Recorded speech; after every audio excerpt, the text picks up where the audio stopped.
Welcome, guys, to another juicy episode of the Danger Signs We Ignore in Marriage. Flora, the human rights activist, had to visit Angel's mother to seek answers and know what is happening and going on as far as Angel and Oma's case is concerned. So, as she went to the hospital, the doctor gave her the address. So, immediately she got there, she knocked the door. The mother opened the door. When the mother saw her, the mother was like, "Who are you?" And she said, "I am the human rights activist that is out to fight for women. So, I am interested in your daughter's case, Oma and Angel. They gave me their address, so I don't want to go to Angel's house. That's why I came to you, so that I can hear more from you and get more insight and see how I can be able to fight this case for you." And immediately the mother ushered her inside the house, and the mother took her upstairs to see Oma. When she saw Oma, she was crying and devastated that look at Oma. Oma is now a vegetable. She stepped down on the sitting parlor and she was talking with the mother. The mother was like, "Kisito have done so much wrong to my family. The mistake I make was to allow my daughter stay in that marriage with Kisito.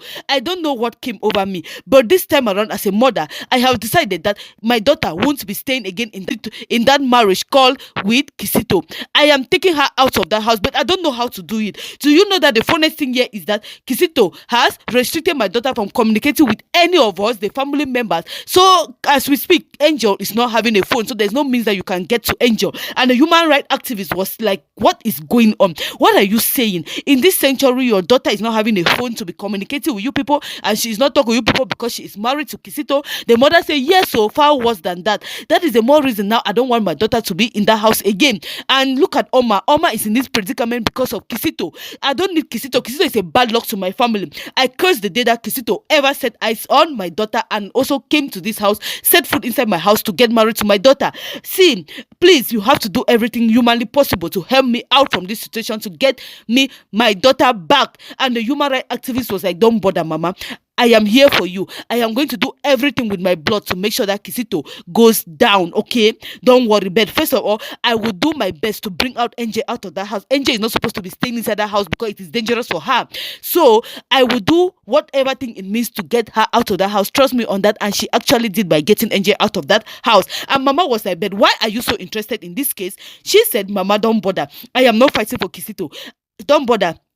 She said, "Mama, don't bother. I am not fighting for Angel. I am not fighting for Oma, no, neither you. I am fighting for myself." And Mama was like, "I'm confused. Fighting for yourself? How? Can't you see? You came here, you told me that you're a human rights activist, right? So how are you fighting in your case? How is Kisito's case related to you?" Remember, Mama is not aware that Kisito was once married before getting married to her daughter. So this lady couldn't reveal it to Mama at this point that she was Kisito's ex-wife because she is scared that Mama should not take it along. So immediately, let's come to Angel and see what happened to Angel, that Angel was behaving mad in the last episode. Immediately, Kisito's mother was in the parlor while the policemen left because the policemen stepped out and judged with Kelly. They tried to persuade them, they tried to convince them that Angel is not mad. And the police people said, "No, you saw it. She demonstrated it before our very own eyes that she is mad. So what are you trying to say here? Please, let me go. Never you bring such a case again before my very own table. How can you call us to come and be solving a mad person's case?" And they left. Everybody left. And guess what? Kelly now was telling George that Angel is not supposed to be staying in this house. It's a really big mistake for Angel to be staying in this house. That each time they want to make a move, Kisito always take another step ahead of them. That Kisito won this time around, but they have to make sure that Angel is not staying again in this house. This is a good one, guys. I really applaud them for thinking like this because it was a big mistake for Angel to be staying inside that house. Now, coming out to Kisito's mother was wondering, why would Angel be behaving mad? Why would Angel be raving mad? Angel was just behaving like a mad person when the police people were here.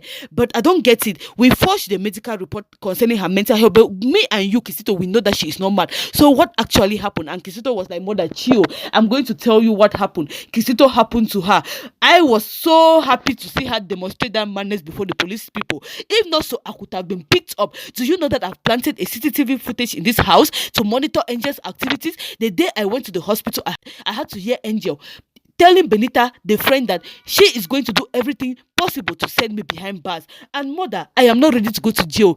Angel, for taking that move with me, I am going to teach Angel the bitter lesson of her life. The mistake Angel made was to step her leg inside this house. She thinks she is smarter, right? But she doesn't know I am Kisito, the almighty king of the jungle. She is just joking with the wrong person here. And when I got what she was saying to Benita, I rushed home. I planted the cameras everywhere to get her movement. So when she came here, she started all her drama. She got my information concerning my mental health. She sent it to Kelly. Kelly then now had to go to the police station, report the case there, and now the police station people were here to come and pick me up. But guess what, mother? I had to put something inside her food for her to go colo mental. That is what I did to her. So immediately now I started monitoring her movement. When she was eating, I will be monitoring her. Any minute she just left, the moment she leaves her food, I just stepped in and I had to drop something inside her tea. I stirred it and she came and drank that tea. That is why you saw her behaving like that. The mother was like, "What are you saying? Remember, this lady is pregnant. Anything you put inside her food is going to destroy the child in her stomach. And I don't want anything to happen to the hair of this family. She is carrying the hair apparent of this family. So be very careful with me, Kisito." And the mother had to land Kisito a very big slap. Kisito was like, "Mother, what is wrong with you?" I said, "I don't care about Angie. I don't care about the child. What am I needing the child for? Mother, am I not enough for you? I am the hair. I am your everything. So forget about that stupid child that you are saying that Angel is carrying in her stomach. I don't care about that child. I don't care about Angel. But what I'm telling you is that Angel have just messed up with the wrong person by trying to send me to jail. Angel has just dug her own grave with her own hands." But guys, come to think of it, how will Angel even be stupid to be acting in this way? How will she even be eating from Kisito? Kisito will give food and she will eat, knowing that she is fighting Kisito. Kisito is a common enemy here. I don't think she really acted very well in this position right now.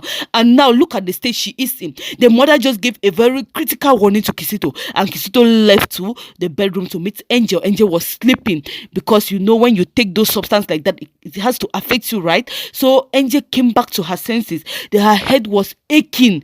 She was screaming like an animal, and Kisito was clapping his hands. Kisito sat beside her to wait for her recovery. Immediately she recovered a bit, Kisito had to tell her everything that happened to her, that he is the one that have put her in this mess, and he is the one that have made sure that she will not go free from this act of hers, that she is going to pay dearly with her life. And she said, "Kisito, what happened? Why are you talking like this?" Kisito said, "I know everything. I know all your plans. I know everything you did. And I know that you have even a phone inside this house. So don't even think that you can play smart with Kisito. But before that, I am going to make you know that you are dealing with the wrong person." Yeah, Kisito removed his belt, and guess what? Kisito dealt with this lady. Kisito dealt with her mercilessly. And now, who is going to rescue Angel in this situation? Because Angel have just fallen inside a very big grave. Kisito have dug it for her. Now, the legal team knows that she is mentally not okay. And presently in the house, Kisito is aware of her plans. Kisito have already planned, knows everything. And even Kelly, as we speak, is in danger because Kisito is conscious that Kelly is the one with judge that went to report this case in the police station. Why? Because of Angel's stupidity. Angel always acts stupidly at times. I don't really get her.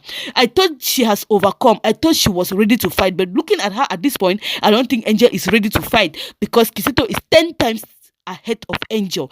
Guys, let me have your point of view in this very episode of today. What do you think about Angel's action? What do you think about Kisito's action? What do you think about the mother's action? What do you think about Flora trying to get Angel out of the house? Let me have your point of view in the comment section below. And please, if this is your first time watching us, kindly subscribe, okay? So that we will always be able to identify the danger signs we see, so that we will not ignore them. Because ignoring all of these things, you are heading towards your doom. Yes, you are heading towards your doom. Remember, if you don't shine your eye, different person go shine out for you. Now, so they talk and know. See you in the next episode.